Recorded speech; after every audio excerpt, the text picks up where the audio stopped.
tey moom bés bu màgg la bésu mbégte la mais surtout satisfecit la pour ñun pour système de santé bi pour gouvernement américain bi nga xam ne pour gouvernement Sénégal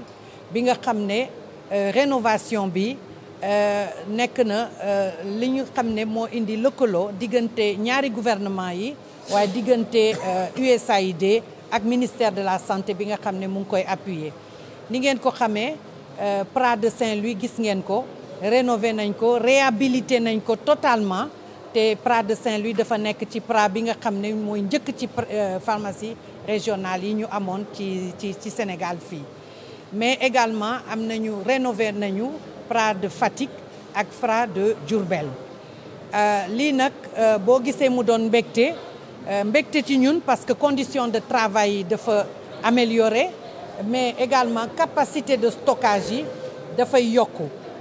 looloo tax fi mu nekk nii danañu gën a mën a indi ay garab ci biir Saint-Louis mais également district sanitaire yi ak structure sanitaire yi nga xam ne ñooy jëlee ay garab fii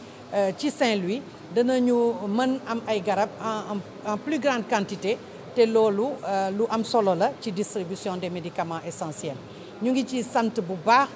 USAID di ci sant bu baax Global Health Supply Chain bi nga xam ne mooy projet bi te am yaakaar ne du ñu yem fii ndax xam ngeen ne am nañu tey pratiquement 14 pharmacies régionales d'approvisionnement bu ñu compter bu Dakaru donc bu ñu sañoon pharmacie yëpp mel nii ndax loolu mooy tax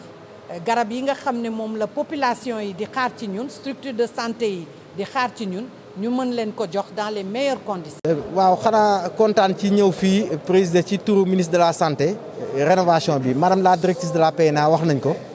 monsieur le directeur de l'USAID nee na moom visité na ay magasins yu bari ci Afrique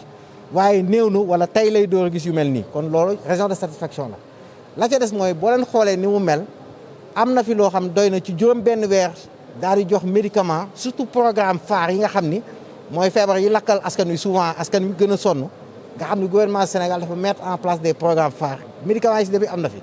lu mel ni sibbiru lu mel ni tuberculose lu mel ni VIH sida ak yu demee noonu boo xoolee am na fi gis naa aussi si rayonnage yi intrants yi nga xam ne bu ñu waree l'opérer moom lañ koy def loolu am na fi mais li ci gën a neex mooy directrice générale bu PNA nee na par rapport ak capacité bi dinañ def effort pour mën a yokk sax médicaments yi parce que Ndar day dëkk boo xam day yaatu ci région bi kon loolu bu ñu ko amee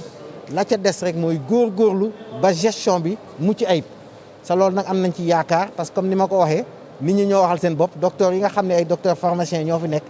muy waa Ndar mais également seen i naataango yi nekk Fatick ak Diourbel ñu xaarañ lañu yaakaar na nit ñi ñoo ko waxal seen bopp ci seen bëgg liggéey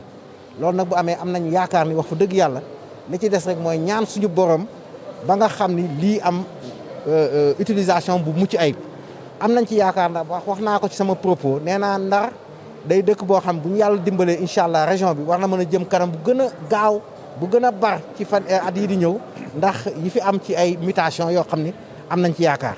la ca des nag comme di ñu liggéey rek parce que réew moom liggéey moo ko yor lii ku ko gis yaakaar naa dala war a gën a mën a jaaj gën a xas ku gën a mën a góorgóorlu ba nga xam dina jëm kanam en tout cas ñoo ngi félicité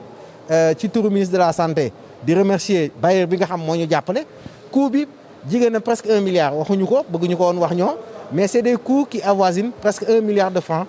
en termes d'investissement pour les 3 PRA donc vraiment on remercie l'USAID la ca des comme pour daaneel mooy am yaakaar ni wax fa dëgg yàlla daan ko amal njariñ bu am solo parce que loolu moo am solo Ndar hôpital bi fi nekk am na 2 téeméer at bientôt état du Sénégal moo ngi bëgg a defaat hôpital de niveau 4 boo xam ne à part Dakar amul feneen ci Sénégal centre de santé yaa ngi gën a yaatu dëkk baa ngi gën a attrayant kon disponibilité médicament lii mooy chaîne bi nga xam ni du ma ne sax chaîne moo mujj mais moo njëkk parce que booy faj yaakaar naa la nga cee xalaat mooy am garab bi nga xam moom mooy utiliser kon nag boo ko fi PRA indee PNA teg ko fi ñun duñu mën lu kontaan ci remercier la ñaan yàlla également ñu am njariñ bu am solo ci utilisation. Bon, je suis ici aujourd'hui pour l'ouverture de nouveau pharmacie régionale d'approvisionnement qui a été renouvelée. Les États-Unis investent beaucoup dans la chaîne d'approvisionnement des médicaments globalement dans tout le monde. Et ici au Sénégal, nous sommes, on vient de terminer la réhabilitation de 3 pharmacie régionale d'approvisionnement ici à Saint-Louis, Fatick et Diourbel. Et pour peut-être donner une idée de la significance de cette magasin ici, comme le gouverneur indiqué récemment, que quand on pense de médicaments, on pense de pharmacie locale, de petites boutiques qu'on trouve dans tout notre quartier. Mais où est-ce qu'on trouve, le médicament pour fournir cette petite pharmacie? Et c'est à travers le bon travail de pharmacie nationale d'approvisionnement et aussi de pharmacie régionale d'approvisionnement, où toutes ces boutiques, toutes ces pharmacies sont capables de fournir le médicament qui est de bonne qualité et en temps voulu. Donc, c'est-à-dire que dans ce magasin ici, on voit la manifestation de partenariat entre USAID et le ministère de la Santé pour assurer que les médicaments sont dans les conditions nécessaires pour avoir